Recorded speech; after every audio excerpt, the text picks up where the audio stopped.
Selamat sore semuanya. Assalamualaikum warahmatullahi wabarakatuh. Terima kasih eh, teman-teman mahasiswa dan juga dari Prodi ya yang sudah bergabung. Jadi hari ini eh, kami mengundang teman-teman mahasiswa yang sedang mengambil program magang, baik magang 2 SKS maupun magang karya akhir 6 SKS, khusus untuk sosialisasi terkait dengan panduan eh, program dan laporan magang. Hal ini karena yang kami dapatkan informasi bahwa eh, mungkin panduan atau ekspektasi seperti apa sebuah laporan magang itu mungkin belum belum seragam ya pemahamannya, sehingga di sini dari Prodi nanti Pak Bani, kemudian Pak Budi dan saya kita akan menjelaskan terkait panduan yang sudah disusun untuk laporan karya akhir magang, dan juga mungkin ada tambahan terkait mungkin dari ekspektasi untuk peminatan keuangan, dan juga dari saya yang pemasaran. Mungkin untuk menghemat waktu saya persilakan saja Pak Bani untuk bisa memulai sosialisasinya terkait panduan laporan magang baik yang 2 SKS maupun yang 6 SKS. Oke, baik. Terima kasih, Pak Imam. Oke, Assalamualaikum warahmatullahi wabarakatuh. Selamat siang semuanya. Jadi terkait magang, kami perlu jelaskan dulu ya kepada para mahasiswa. Jadi di Prodi S1, magang itu ada 3 jenis. Jadi yang pertama, magang karya akhir, itu 6 SKS. Lalu magang mata kuliah, itu 2 SKS. Lalu magang non-SKS, yang nanti jadi syarat untuk sidang skripsi, sidang karya akhir. Bukan hanya skripsi, tapi juga laporan magang. Jadi kalau kalian sekarang ambil laporan magang untuk karya akhirnya, kalian tetap harus menyerahkan bukti magang yang lain. Jadi kalau kalian laporan akhirnya adalah magang, maka nanti akan ada 2 bukti magang. Magang pertama sebagai karya akhir, lalu magang kedua sebagai syarat untuk sidang. Itu ya, jelas ya. Jadi ada tiga jenis magang. Yang pertama magang karya akhir itu 6 SKS. Yang kedua adalah magang 2 SKS untuk pengganti mata kuliah. Yang ketiga adalah magang syarat sidang karya akhir.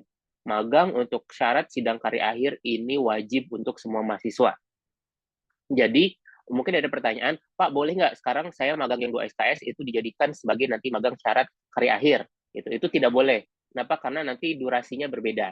Jadi, untuk syarat magang karya akhir, itu harus terpisah dari syarat magang 2 SKS dan magang 6 SKS. Tapi tempatnya boleh sama. Jadi, di tempat yang sama boleh, tapi berarti nanti durasinya akan lebih panjang.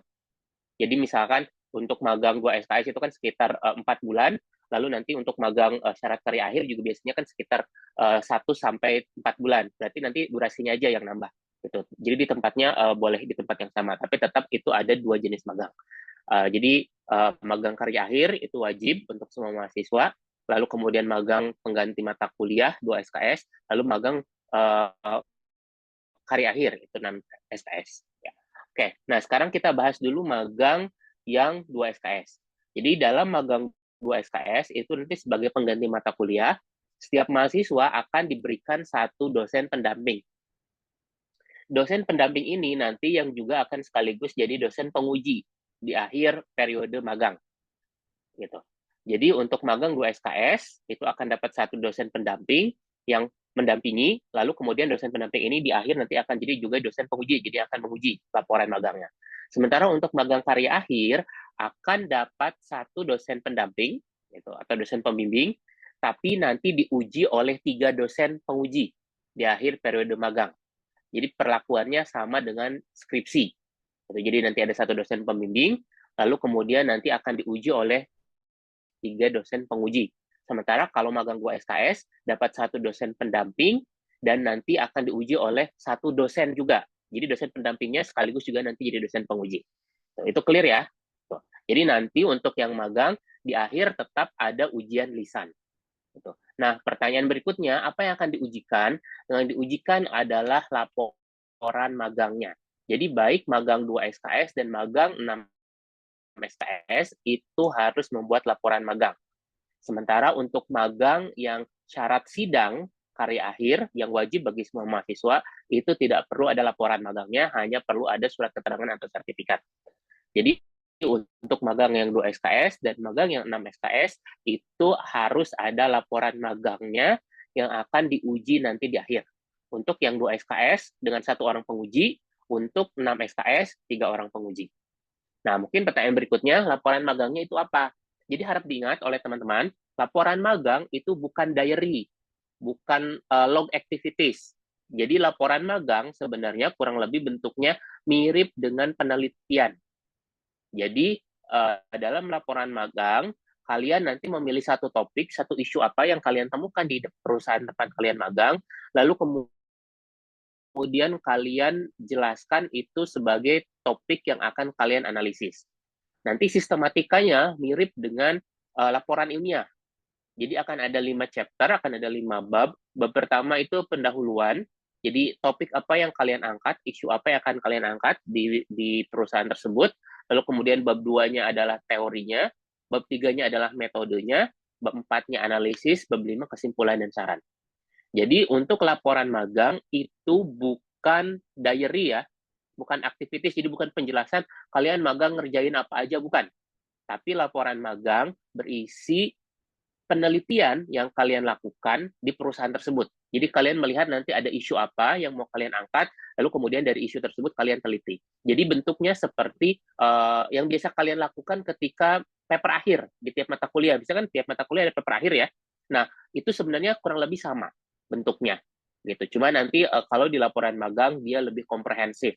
Gitu. Mungkin kalau di laporan proyek akhir di mata kuliah kan biasanya hanya sekilas, lalu kemudian dikerjakannya juga berkelompok, begitu ya. Sementara nanti untuk laporan magang ini dikerjakannya individual dan juga lebih komprehensif. Gitu. Nah, laporan magang ini nanti yang akan jadi dasar penilaian untuk nilai akhir magang yang diberikan oleh kampus. Jadi proporsinya nanti ada 2 pihak yang memberikan nilai akhir untuk magang baik 2 SKS maupun 6 SKS dari pihak perusahaan, lalu kemudian dari pihak kampus. Proporsinya dari pihak perusahaan itu 35%, dari pihak kampus itu 60%, 65%. Nah, dari pihak kampus nanti proporsinya yang 65% itu dasarnya dari mana penilaiannya? Dasarnya dari laporan magang, ujian laporan magang tersebut. Jadi nanti 65% itu dinilai dari laporan magangnya, lalu kemudian ujian lisannya terkait dengan laporan magang tersebut. Sementara kalau dari perusahaan 35% biasanya nanti itu terkait dengan aktivitas kalian selama magang. Jadi apakah kalian misalkan melakukan KPI, lalu kalian disiplin atau tidak, kalian misalkan mengikuti peraturan atau tidak, kalian rajin atau tidak, itu akan dibahas dan bobot nilainya 35%. Sementara dari pihak kampus, dari prodi, itu bobotnya 65%, jauh lebih besar, dan yang dinilai berdasarkan dari laporan magang dan ujian hasil magangnya. Jadi nanti ada komponen penilaian dari 65% itu akan di breakdown lagi, ada beberapa kriteria. Jadi nanti ada bobot untuk laporan tertulisnya, bobot untuk ujian oralnya, bobot untuk kemampuan analisis kritisnya, bobot untuk apalagi saya lupa, ada beberapa bobot gitu. Jadi sekali lagi laporan magang bukan diary aktivitas yang kalian lakukan selama magang. Jadi laporan magang adalah laporan penelitian yang kalian lakukan di perusahaan tersebut terkait satu topik atau satu isu tertentu. Nah, nanti panduannya seperti apa? Sudah ada di Prodi, nanti boleh diminta ke Mbak Grace, nanti Mbak Grace akan membagikan panduannya yang bisa kalian ikuti. Formatnya kurang lebih untuk magang 2 SKS dan magang 6 SKS itu sama. Nanti paling perbedaannya lebih di kedalaman analisisnya. Mungkin kalau di magang 2 SKS, analisisnya tidak terlalu mendalam, tapi kalau di magang 6 SKS, analisisnya harus mendalam karena nanti kualitasnya harus setara dengan skripsi. Jadi nanti kalau laporan magang yang 6 SKS itu dibuat sama dengan laporan magang 2 SKS, pasti dipastikan kan ketika ujian akhirnya, ketika ujian lisannya, ketika sidangnya, itu tidak akan lulus. Kenapa? Karena laporan magang 6 SKS, kualitasnya itu harus sama dan setara dengan kualitas skripsi. Gitu. Mungkin ada pertanyaan dulu sampai sini?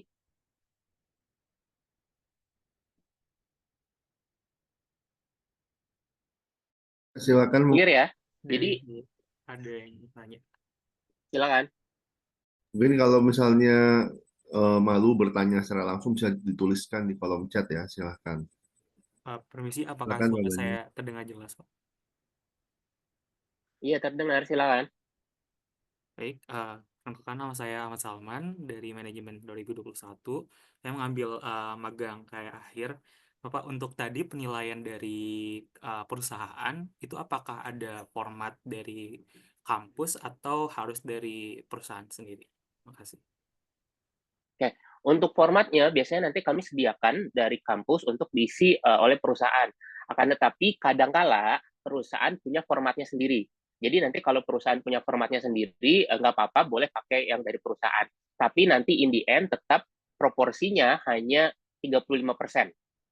Gitu, Kak. Jadi gini, kadangkala perusahaan udah punya nih skema penilaian magang. Misalkan mereka ada beberapa kriteria yang mereka cantumkan gitu. Nah, kalau mereka sudah punya ya kita akan pakai yang dari perusahaan. Tapi kalau perusahaan belum punya, maka akan pakai formatnya dari kampus gitu. Tapi in the end nanti tetap diambil nilai rata-ratanya. Jadi kalau misalkan dari perusahaan mereka punya 5 indikator gitu ya, tetap nanti 5 indikator itu kemudian dirata-rata, kemudian nanti nilai rata-ratanya yang akan kita ambil. Gitu. Gitu ya. Jadi kami ada formatnya, tapi tergantung perusahaannya. Karena kadang di beberapa perusahaan mereka sudah punya format standar penilaian untuk anak internship. Gitu. Jadi mau internship apa aja, mau program misalkan MBKM, mau program magang 2 SKS seperti ini ya, mau magang misalkan karya akhir, mau magang non SKS di kita. Biasanya ada beberapa perusahaan yang memang sudah punya format penilaian magang. Jadi kalau beberapa perusahaan itu sudah punya, ya sudah kita pakai dari perusahaan tersebut. Tapi kalau belum punya, nanti program studi menyediakan yang bisa diisi oleh perusahaan. Gitu ya. Baik, terima Clear kasih. ya? Oke, jadi nanti ditanya saja ke company-nya sudah ada atau belum gitu. Nanti kalau misalkan company tidak punya standar penilaiannya, boleh diminta ke prodi, nanti sama prodi kita kasih formatnya yang tinggal diisi oleh perusahaan.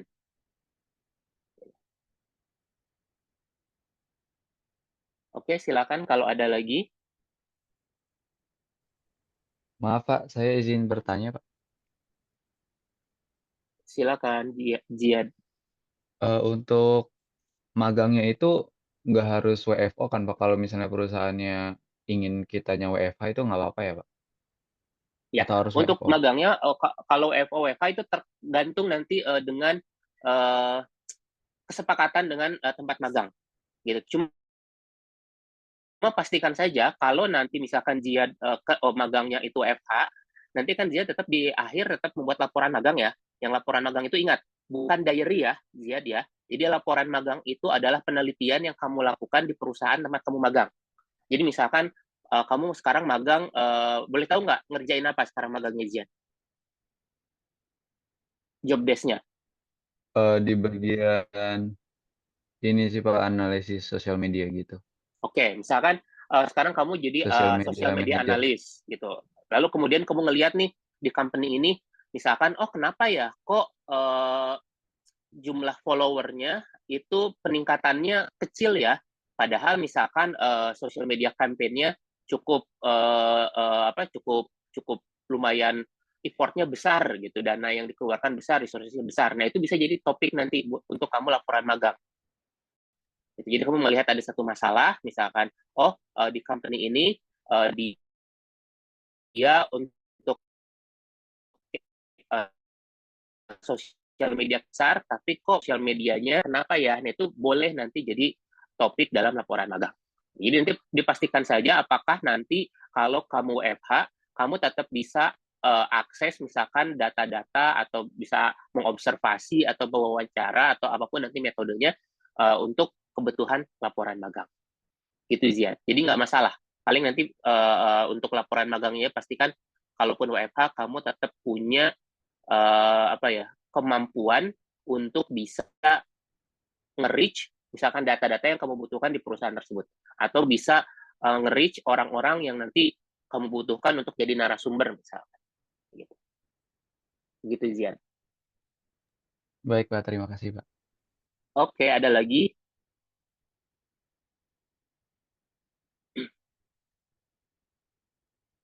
Clear ya. Nah, nanti setelah kalian dapat dosen pembimbing, gitu, baik yang 2 SKS maupun yang 6 SKS, tolong segera hubungi dosen tersebut untuk kalian nanti mendiskusikan kira-kira penelitian apa atau topik apa yang akan kalian angkat sebagai topik laporan magangnya. Gitu. Karena kadang-kala nanti kalian tidak melakukan kontak dengan dosennya, gitu. Tiba-tiba di akhir periode pas kalian mau ujian baru kontak. Nah, kadang-kala nanti kalau kayak gitu dosennya juga tidak bisa membantu apa-apa gitu karena dosennya tidak dilibatkan dari awal. Terutama untuk yang 2 SKS. Yang magang 2 SKS. Biasanya yang anak yang magang 2 SKS karena itu sebagai pengganti mata kuliah, kemudian tidak pernah kontak sama sekali dengan dosen pendampingnya, lalu tiba-tiba nanti di akhir semester minta ujian. Nah, tolong jangan seperti itu. Jadi kalau bisa di awal sejak magang sudah mulai kontak-kontakan supaya nanti dosen bisa membantu misalkan mengarahkan kalian penelitiannya akan seperti apa. Gitu. Karena kalau di akhir nanti ketika misalkan laporan magangnya tidak sesuai standar gitu, ya dosen sudah tidak bisa memberikan kesempatan untuk perbaikan. Gitu. Jadi kalau nanti sudah masuk ke sidang laporan akhir magang, ya udah berarti nanti kan nilainya berdasarkan kemampuan yang kalian tunjukkan pada saat ujian lisan tersebut. Ya, jadi tolong untuk yang terutama yang 2 SKS nih, kadang yang 2 SKS tidak pernah mengontak dosennya. Tahu-tahu nanti di akhir mereka menghubungi dosen terus minta ujian. Nah, kadang-kadang dosennya bahkan nggak tahu gitu, oh kamu ternyata anak bimbingan saya ya gitu. Bahkan tahunya dosennya di akhir gitu. Jadi tolong jangan seperti itu. Karena nanti biasanya akan ditugaskan oleh prodi untuk masing-masing mahasiswa itu ada dosen pendampingnya. Jadi kalau yang belum tahu silakan nanti hubungi prodi siapa dosen pembimbing saya. Gitu. Nanti silakan untuk melakukan bimbingan. Untuk yang magang karya akhir yang 6 SKS itu wajib hukumnya untuk terus melakukan proses pembimbingan. Karena nanti kalian harus mencatat proses pembimbingan itu minimal 8 kali. Kalau yang tadi, yang 2 SKS, proses pembimbingan itu tidak ada minimalnya, tidak ada maksimalnya. Jadi silakan nanti didiskusikan dengan dosennya saja. Mungkin bisa jadi 2 kali pertemuan sudah cukup, 3 kali pertemuan sudah cukup, tergantung nanti kesepakatan antara mahasiswa dengan dosen. Tapi untuk yang magang karya akhir, yang 6 SKS, itu wajib melakukan proses pembimbingan minimal 8 kali. Dan itu harus dicatat di SIAP. Nanti kalau kalian tidak melakukan proses pembimbingan sebanyak 8 kali, maka kalian dianggap tidak layak untuk mengikuti sidang karya akhir. Ya, jadi tolong dicatat ya, untuk yang 2 SKS, proses pembimbingannya tidak ada minimalnya, jadi terserah nanti silakan didiskusikan dengan dosen pembimbingnya, tapi untuk yang magang karya akhir, itu wajib pembimbingannya 8 kali, minimal. Ini minimal, lebih boleh, kurang jangan. Jadi 8 kali, lalu kemudian 8 kali bimbingan ini harus dicatat di dalam SIAP NG kalian. Nanti ada di situ bagian mata kuliah spesial, lalu ada bimbingan di situ. Jadi nanti dicatat diarinya. Jadi tanggal berapa, misalkan hari apa, lalu apa yang didiskusikan di situ. Jadi cuma sekadar diari saja. Gitu. Tapi itu wajib diisi. Gitu. Sementara untuk yang 2 SKS itu tidak ada minimalnya berapa gitu, tapi sebisa mungkin kalian tetap harus mengkontak dosen pembimbingnya supaya nanti ketika ujian lisan akhir ya dosennya udah ngikutin gitu proses pembuatan laporan magangnya, dapat nilai yang maksimal. Kalau kalian tiba-tiba datang di akhir minta ujian, sementara dosennya tidak pernah kalian hubungi, tidak pernah kalian kontak, ya pasti nanti dosennya akan bertanya-tanya gitu. Dan nanti bisa jadi nilai ujiannya juga tidak maksimal karena dosen tidak melihat progres dari penulisan laporan magang kalian. Itu ya. Jadi sekali lagi saya ingatkan, laporan magang bukan diary, bukan activity log kalian. Gitu. Laporan magang adalah laporan penelitian yang kalian tulis terkait dengan isu atau topik yang kalian temukan di perusahaan tempat kalian bekerja. Jadi kurang lebih mirip kayak semacam paper di mata kuliah. Dulu kan mungkin kalau kalian ingat di mata kuliah MSDM ada paper, di mata kuliah misalkan apa lagi ya, MO ada paper kayak gitu. Nah, kurang lebih intinya seperti itu. Gitu. Cuma bentuknya nanti jauh lebih mengikuti standar ilmiah yang lebih baku. Gitu. Kalau dulu kan di paper mata kuliah mungkin ya kalian baru belajar gitu. Karena kalau di sini nanti mengikuti metode yang memang diakui secara ilmiah. Jadi nanti metodenya bisa misalnya lewat kuantitatif dengan survei, dengan kuesioner, atau bisa nanti dengan kualitatif, misalkan dengan wawancara atau dengan observasi, atau bisa juga nanti dengan desk research, gitu, analisis dokumen itu terserah didiskusikan saja antara kalian dengan dosen pembimbing. Nah, nanti laporan magang ini akan diuji di akhir semester untuk yang 2 SKS oleh 1 dosen penguji. Jadi pembimbing kalian sekaligus juga nanti akan jadi penguji kalian. Sementara untuk yang karya akhir, magang karya akhir, nanti oleh 3 dosen penguji. 1 dosen pembimbing, 2 dosen lain yang akan menguji laporan magang kalian. Lalu kualitas berbeda antara laporan magang 2 SKS dengan 6 SKS. Untuk laporan magang yang 6 SKS, kualitasnya harus setara dengan skripsi. Gitu. Jadi jangan kalian berpikir, oh karena saya magang, ya udah laporannya ya asal aja gitu, bikin penelitiannya asal aja. Enggak. Untuk mata kuliah karya akhir yang 6 SKS, laporan magang kalian akan setara dan harus setara dengan skripsi. Jadi mulai dari tingkat kesulitannya, mulai dari misalkan nanti analisisnya, kedalaman analisis, dan lain sebagainya, itu harus setara dengan skripsi. Karena kalau nanti tidak setara, ketika kalian ujian, ketika kalian sidang, itu kemungkinan besarnya ya kalian akan gagal, harus mengulang. Sementara untuk yang 2 SKS, tidak akan seberat yang 6 SKS. Gitu. Tapi boleh kalau misalnya yang 2 SKS, Pak, tapi saya punya kemampuan kok untuk nulis sebagus itu, ya boleh, silakan saja. Berarti kan nanti kalian bisa dapat nilai yang sangat optimal, gitu, nilai yang terbesar. Tapi untuk yang 2 SKS, itu tentu kualitasnya tidak akan sama dengan yang 6 SKS. Yang 6 SKS, benchmark-nya kalian ke skripsi. Jadi laporan magang kalian harus setara dan disetarakan dengan skripsi. Jadi bedanya apa sih laporan magang? Kalau laporan magang itu kalian riset studi kasus. Jadi kalian melakukan penelitian di satu tempat tertentu gitu. Jadi case based studi kasus di perusahaan yang kalian teliti. Sementara kalau skripsi itu dia bukan riset studi kasus kebanyakan, tapi lebih ke riset in general. Gitu. Begitu ya, ada pertanyaan? Jadi yang belum tahu dosen pendampingnya, untuk yang 2 SKS, silakan tanya ke Prodi.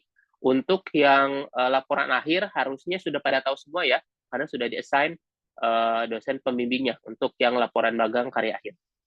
Jadi silakan mulai dikontak dari sekarang dosen-dosennya.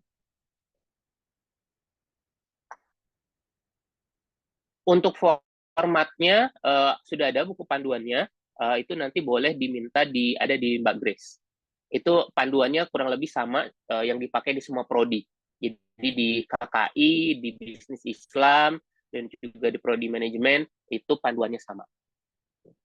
Jadi isinya ada 5 bab, mulai dari bab 1 sampai bab 5, pendahuluan sampai nanti kesimpulan dan syarat. Ada lagi yang mau ditanyakan atau mau diklarifikasi?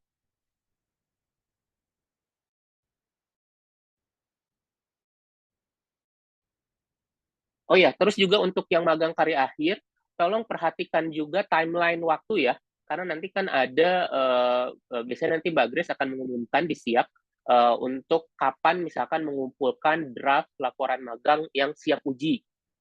Gitu.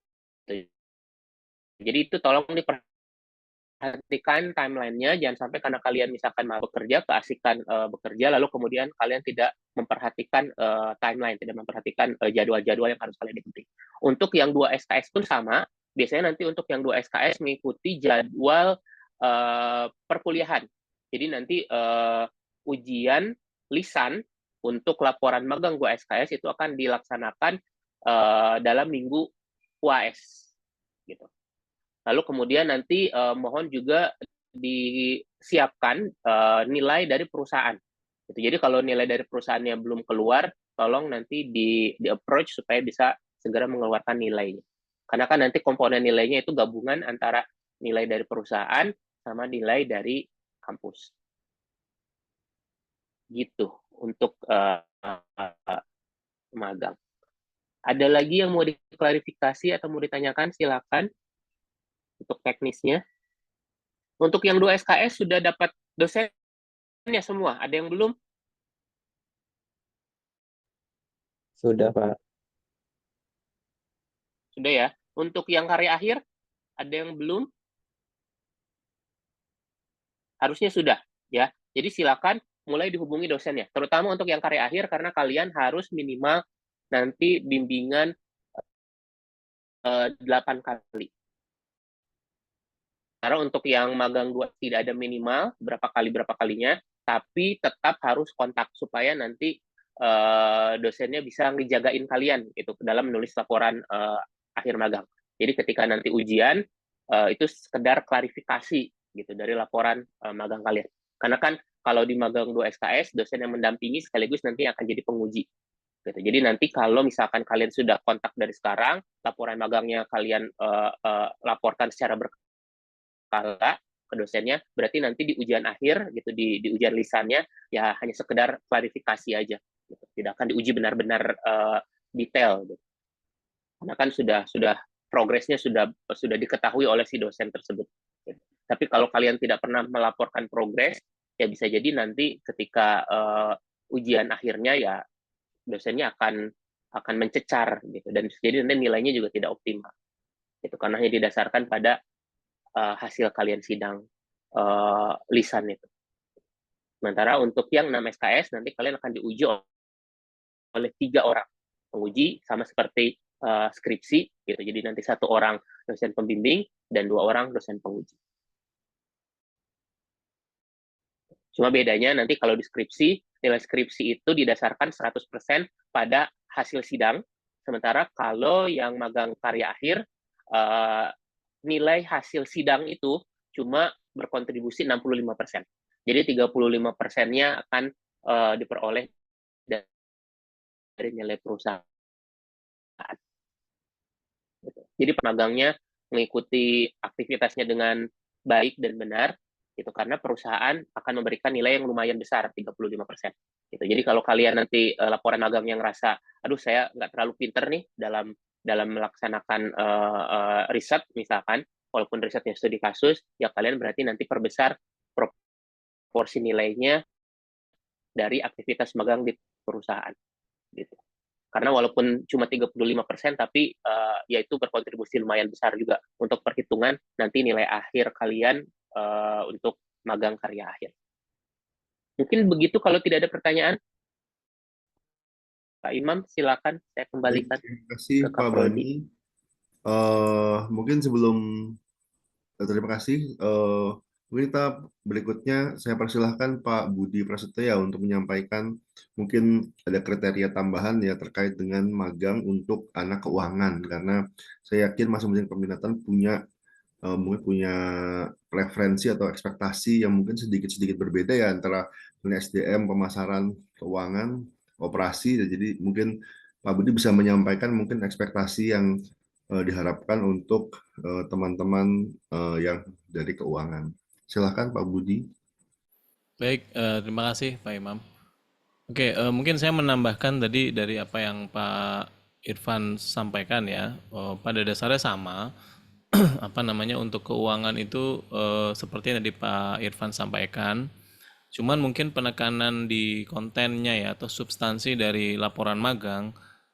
Pertama tadi seperti yang Pak Irfan sampaikan, dihindari itu model logbook atau diary. Jadi yang diisi adalah dalam laporan magangnya adalah substansi dari aktivitas utama yang dilakukan di kantor ya, di perusahaan masing-masing. Kemudian yang kedua, ini biasanya jadi problem yang di keuangan ya. Seringkali ketika itu menyangkut angka-angka, itu angka-angkanya konfidensial, rahasia. Nah, ini mungkin dari awal kalian harus sampaikan ke supervisor di tempat magang bahwa ini nanti di ujungnya adalah kalian harus menulis laporan magang dan diuji oleh dosen penguji seperti yang tadi Pak Irfan sampaikan. Nah, kalau misalkan topik yang kalian angkat di laporan magang ternyata datanya itu sangat konfidensial sehingga tidak bisa dimuat ya di dalam laporan, dan ternyata karena confidentiality itu, karena tidak bisa dimuatnya data itu mengakibatkan analisis di dalam laporan magang menjadi menggantung ya. Nah, itu sebaiknya kalian pikirkan dari awal ya, bagaimana cara berkompromi dengan hal tersebut. Karena nanti di ujian di ruang sidang itu pasti dosen akan mengejar ya atau menguji. Ya, jadi hindari misalkan gini ya, ada pengalaman di beberapa semester sebelumnya itu ada mahasiswa magang, misalnya dia magang di sebuah konsultan ya di Indonesia, dan dia terlibat dalam satu project ya, tentang sebuah project ya, project konsultasi tentunya. Nah, dia ingin mengangkat aspek visibility study ya, dari project itu, dari kliennya, dari klien kantor tempat dia magang. Ya, cuman angka visibility study-nya misalkan NPV-nya, IRR itu sama sekali nggak bisa dikeluarin ya.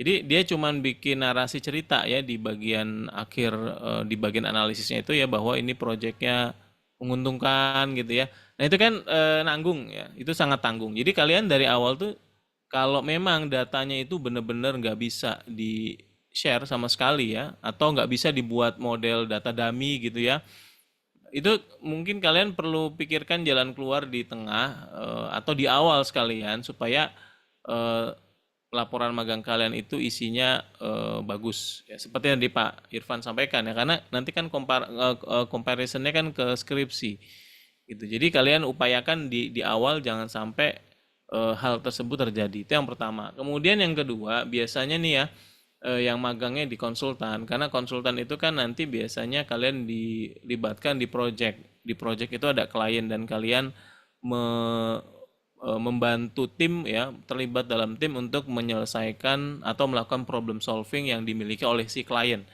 Nah, kalian harus rumuskan nanti di dalam laporan magang itu yang menjadi poin utamanya adalah apakah di perusahaan tempat kalian magang, apakah di projectnya.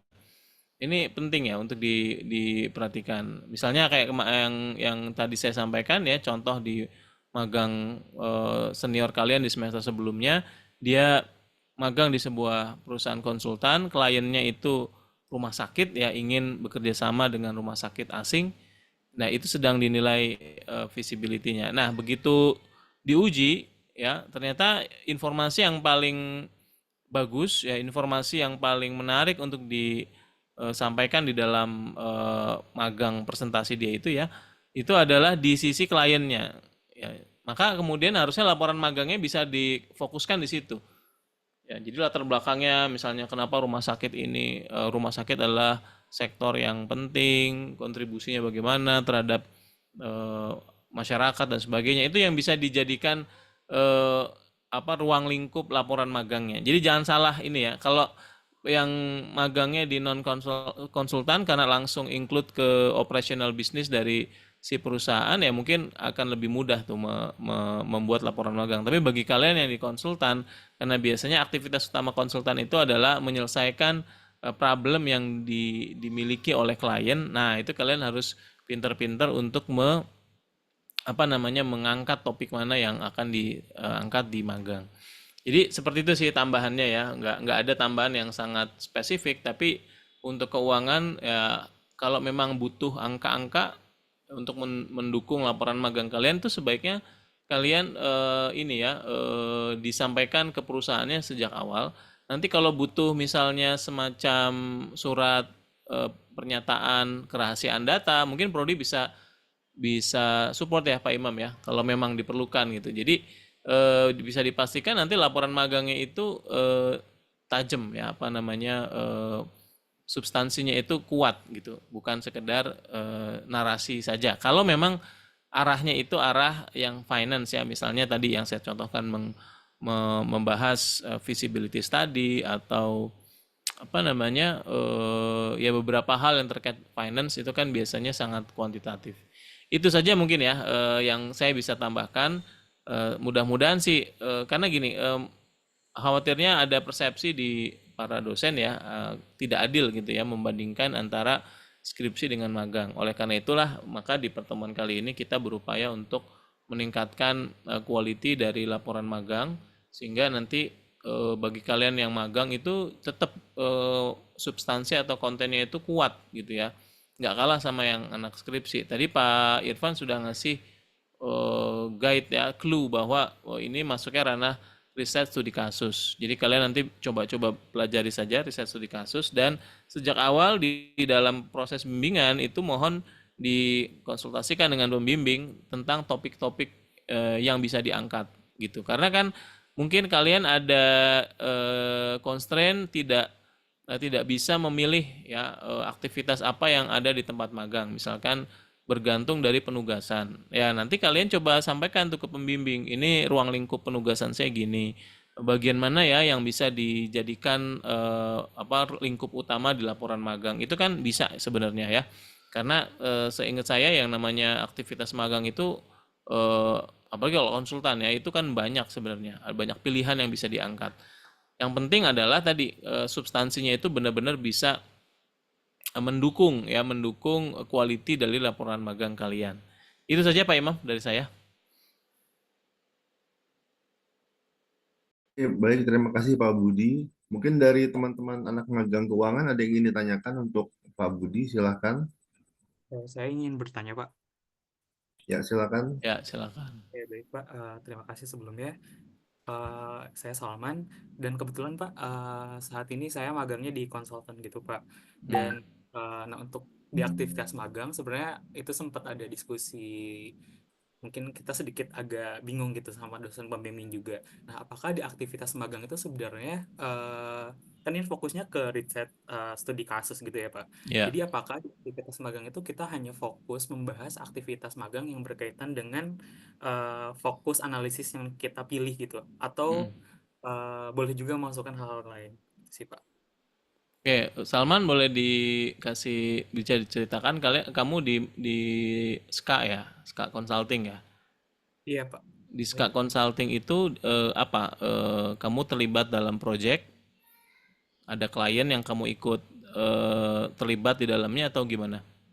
Iya, betul Pak. Jadi langsung in charge di suatu tim project di salah satu perusahaan yang mau melakukan aksi korporasi itu. Dan kan kalau misalkan perusahaan yang mau melakukan aksi korporasi itu cukup banyak ya Pak, hal-hal yang dilakukan gitu. Seperti melakukan studi kelayakan, terus juga uji tuntas dan sebagainya. Ya. Dan di di laporan magang ini saya hanya fokus ke uji tuntas gitu Pak. Oke. Dan nah itu apakah di aktivitas magang saya hanya mencantumkan atau ya membahas terkait uji tuntas saja, atau juga bisa atau perlu memasukkan aktivitas magang lain, kayak tadi saya juga kan mengerjakan studi kelayakannya juga, terus juga studi rasionalitas dan sebagainya. Nah, itu kan banyak ya. Jadi makanya tadi saya bilang dari kalau yang konsultan itu kan dia biasanya dilibatkan di klien. Nah, sebaiknya sih ruang lingkup dari laporan magangnya itu ya yang berkaitan dengan klien. Jadi misalkan aksi korporasinya apa nih? Misalkan IPO ya, misalnya nih IPO aja. Atau dia mau merger misalnya ya, mau merger. Ya berarti nanti kalau topik itu yang mau diangkat, ya nanti cerita di laporan magang itu seputar merger. Teorinya juga nanti teori merger gitu ya. Nah, baru nanti di dalam bab 4 atau bab 5-nya itu dia disampaikan inti dari apa yang kamu dapat di tempat magang. Itu yang pertama. Yang kedua, tentu kalau semuanya dijadikan laporan magang, saya kira itu agak sulit ya. Ya misalnya cakupan pekerjaan kamu ke klien itu ada banyak tuh. Artinya si konsultan kamu itu dengan si siapa klien ada banyak cakupan ininya ya, cakupan pekerjaannya mulai dari analisis rasionalitas, studi kelayakan, uji tuntas itu kan udah banyak banget tuh. Nah, kamu coba pilih ya, bisa satu atau dua ya. Yang pertama tadi itu bisa kamu angkat menjadi laporan magang yang berkualitas. Nah, definisi berkualitas ini nanti kan kamu diskusikan dengan pembimbing. Paling menarik yang mana nih gitu ya. Misalkan oh yang paling menarik ternyata untuk kasus klien yang kamu sedang bantu ini adalah di analisis kelayakannya. Ya, tapi ternyata analisis kelayakannya kan angka harus keluar tuh, NPV-nya, cash flow-nya lah, proyeksinya, asumsi-asumsi utama yang relevan, ya, sensitivity analisisnya misalnya.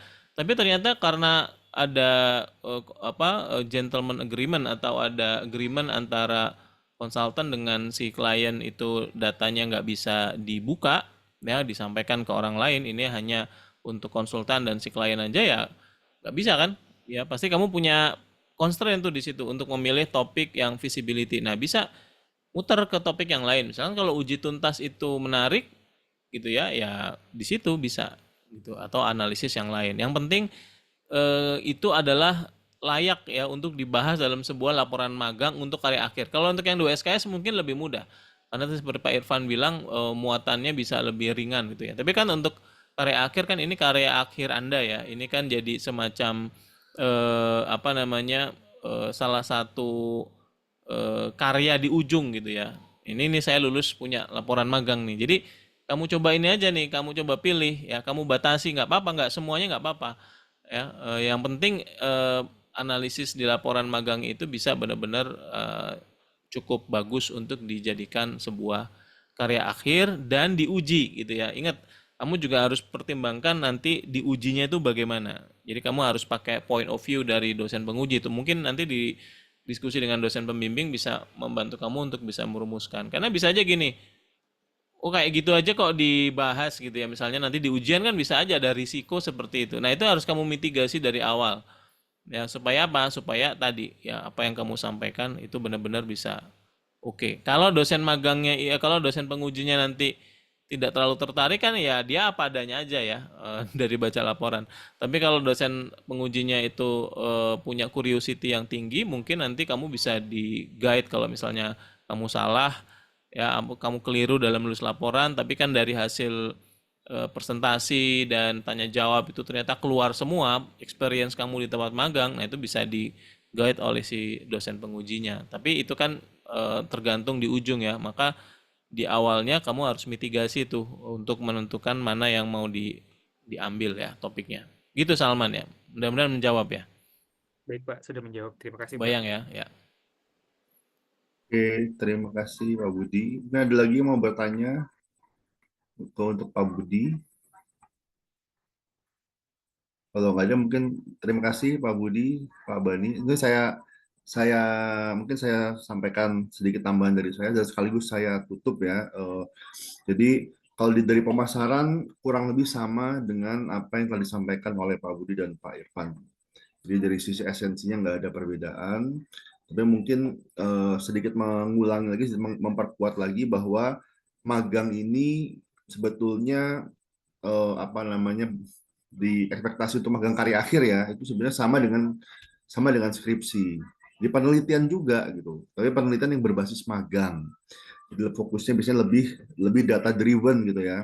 Tapi juga harus nyambung dengan teori. Jadi teman-teman yang sedang magang, laporan magangnya itu juga perlu ada landasan teorinya. Meskipun mungkin tidak se ekstensif skripsi, tapi tetap perlu ada kerangka teori, tapi topiknya itu data driven. Jadi bukan menguji teori, bukan mengembangkan teori dan seterusnya, tapi memang fokus kepada data yang diakses ya, yang dimiliki ya. Kalau nggak ada data, maka kita nggak bisa melakukan laporan magang. Misalnya nggak diberi akses terhadap data, teman-teman hanya dikasih kerjaan-kerjaan yang tidak ada datanya ya, kerjaan-kerjaan mungkin clerical yang tidak diberi akses terhadap data, maka itu akan susah untuk mengembangkan laporan magang 6 SKS ya yang layak, yang eligible untuk sebuah laporan magang. Jadi saya udah kirim materi PPT slide dari saya ke WhatsApp group. Jadi itu mungkin sedikit latar belakangnya bahwa ekspektasi terkait magang ini bukan berarti saya nggak mau penelitian, jadi saya nggak mau ambil skripsi, saya ngambil laporan magang. Saya itu tidak betul ya, kurang tepat. Karena ya magang itu juga bentuk penelitian, tapi bentuk penelitian yang berbeda dengan skripsi. Mungkin kalau skripsi, mungkin kalau di pemasaran dan di SDM lebih banyak kuantitatif ya. Nah, kalau di skripsi SDM, skripsi pemasaran, mungkin lebih banyak kualitatif. Tapi kalau di laporan magang itu bisa lebih bebas menggunakan yang kualitatif atau menggunakan data sekunder. Jadi, tapi tetap sama-sama penelitian. Dan menurut saya magang pemasaran itu ada dua pola ya, ada dua pola yang saya amati ketika saya menguji anak magang pemasaran. Yang pertama, pendekatannya yang riset kualitatif. Jadi riset studi kasus, riset kualitatif, isinya banyak wawancara, banyak data sosial media misalnya. Kemudian outcome-nya adalah exploratory, sebuah fenomena yang diamati, yang dilihat ada di tempat magang. Jadi pendekatan magang pertama adalah riset kualitatif sebetulnya, tapi di tempat magang. Dan yang kedua adalah pendekatan problem solving. Jadi dari sudut pandang seakan-akan teman-teman ini menjadi konsultan di perusahaan tempat magang. Jadi ada sebuah permasalahan, kemudian permasalahan tadi dipecahkan dengan penelitian magang ini gitu ya. Jadi ada misalnya optimasi sosial media, tapi harus ada datanya, yang nggak bisa sembarangan mengklaim kita memecahkan sebuah masalah tapi tidak ada datanya. Jadi tetap data driven, baik yang kualitatif maupun yang pendekatan problem solving ini, kalau nggak ada datanya nggak bisa dilakukan laporan magang. Dan saya setuju dengan Pak Bani dan Pak Budi ya, bahwa laporan magang itu bukan diary, bukan activity log. Jadi bukan logbook ya. Kalau teman-teman laporan magangnya hanya logbook saja, tanggal segini saya melakukan ini, itu saja, maka pasti ditolak. Nggak akan di-approve untuk sidang akhir, sidang karya akhir ya. Baik yang 2 SKS maupun yang 6 SKS. Akan tetapi logbook itu adalah bahan, data mentah gitu ya. Jadi saya strongly encourage, saya sangat mendorong teman-teman mencatat ya. Jadi ada logbook, ada activity, ada diary yang menjadi bahan untuk bahan untuk analisis. Karena ya bisa jadi teman-teman magangnya mungkin sudah lewat, ketika bikin laporan magangnya kadang-kadang lupa apa yang sehari-hari dikerjakan gitu ya. Jadi dengan logbook tadi paling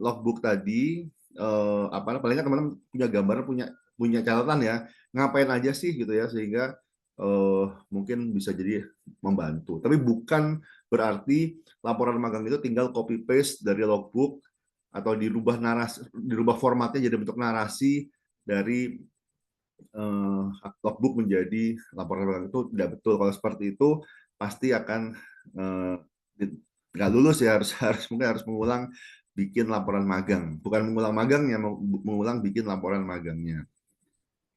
Kemudian juga tadi terus ada yang membedakan magang dengan yang skripsi adalah adanya komponen saya lupa, refleksi diri. Jadi refleksi diri ini juga penting. Jadi apa sih pembelajaran yang diperoleh oleh teman-teman selama magang, selama 4 bulan atau 5 bulan di tempat magang, dan itu dikaitkan dengan teori, dikaitkan dengan apa yang teman-teman sudah pelajari di perkuliahan. Jadi itu menjadi saran juga. Jadi bagian dari refleksi diri itu bisa menjadi saran bagi program studi, kira-kira dari secara kurikulum apa yang bisa diimprove. Misalnya mata kuliah ini, jadi dari magang teman-teman ini ternyata dapat refleksi diri bahwa mata kuliah ini kurang kuat.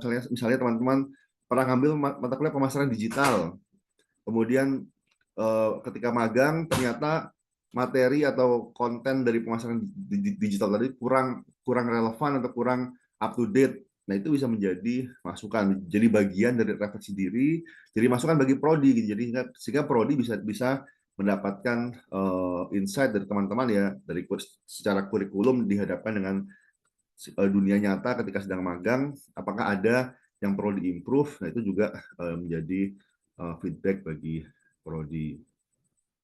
Dan mungkin sedikit merangkum tadi yang disampaikan oleh Pak Bani juga. Jadi magang non SKS itu wajib selama 1 bulan ya, tapi bisa menambah durasi. Jadi kalau teman-teman magangnya 4 bulan untuk magang karya akhir misalnya ya, tinggal tambah sebulan di tempat yang sama, itu bisa diklaim sebagai magang non SKS. Jadi 4 bulan magang karya akhir, 1 bulan magang non SKS. Jadi dan itu wajib bagi yang 2 SKS maupun yang 6 SKS. Bagian yang skripsi pun juga wajib ada magang non SKS 1 bulan.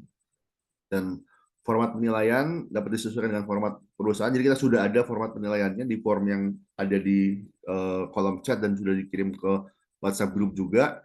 Akan tetapi kalau ada format spesifik dari perusahaan maka kita terima. Namun bobot penilaian maksimal tetap 35%. Mungkin itu yang ingin saya tambahkan terkait dengan laporan magang ya. Jadi intinya magang ini bukan sekedar kalian kerja di sebuah perusahaan, kemudian mengalami sesuatu terus dituliskan pengalamannya, bukan seperti itu. Tapi perlakukan magang ini sebagai sedang melakukan sebuah penelitian. Apakah itu penelitian kualitatif atau mungkin penelitian berbasis action ya, atau problem solving, dan ada laporannya. Ya mungkin untuk yang 2 SKS laporannya tidak complicated atau tidak tidak setinggi yang 6 SKS ya ekspektasinya, karena yang 6 SKS itu harus setara dengan skripsi. Jadi skripsi 6 SKS, magang pun juga 6 SKS, laporannya memiliki ekspektasi standar yang sama. Cuman bentuk penelitiannya sih berbeda. Biasanya kalau di SDM pemasaran, kalau yang skripsi berupa kuantitatif nyebar kuesioner, kemudian menguji model, kemudian kan mungkin outputnya bisa, sebenarnya dua-duanya juga bisa menjadi laporan, bisa menjadi paper, artikel jurnal sih. Tapi kalau laporan magang ini menurut saya arahnya outputnya lebih mirip ke studi kasus. Jadi kalau teman-teman lihat ada studi kasus, itu bisa jadi output dari sebuah laporan magang gitu. Ya mungkin itu yang ingin saya sampaikan. Mungkin dari teman-teman ada yang mau ditanyakan? Kita masih ada 3 menit ya sebelum jam 3. Silahkan. Kalau nggak ada pertanyaan, terima kasih buat semua teman-teman yang sudah hadir, Pak Budi, Pak Bani, sudah memberikan masukan. Semoga magang teman-teman ya, baik yang karya akhir maupun yang 2 SKS berjalan lancar dan tepat waktu gitu ya, karena jangan ditunda-tunda penulisan laporannya, karena ya tadi kalau udah terlalu lama, terlalu jauh jarak antara magang dan penulisan laporannya, nanti bisa mungkin informasinya mungkin sudah basi atau sudah lupa, sehingga jangan ditunda-tunda. Dan tadi betul dari Pak Budi dan Pak Bani, segera hubungi pembimbing, konsultasikan kalau ada masalah, misalnya topiknya nggak ketemu, diskusikan dengan pembimbing. Misalnya ada masalah di tempat magang, silahkan libatkan pembimbing seawal mungkin dalam penulisan laporan magang teman-teman. Mungkin itu dari saya. Saya tutup. Assalamualaikum warahmatullahi wabarakatuh. Waalaikumsalam warahmatullahi wabarakatuh. Oke. Makasih Pak. Ya, sama-sama. Saya live meeting ya.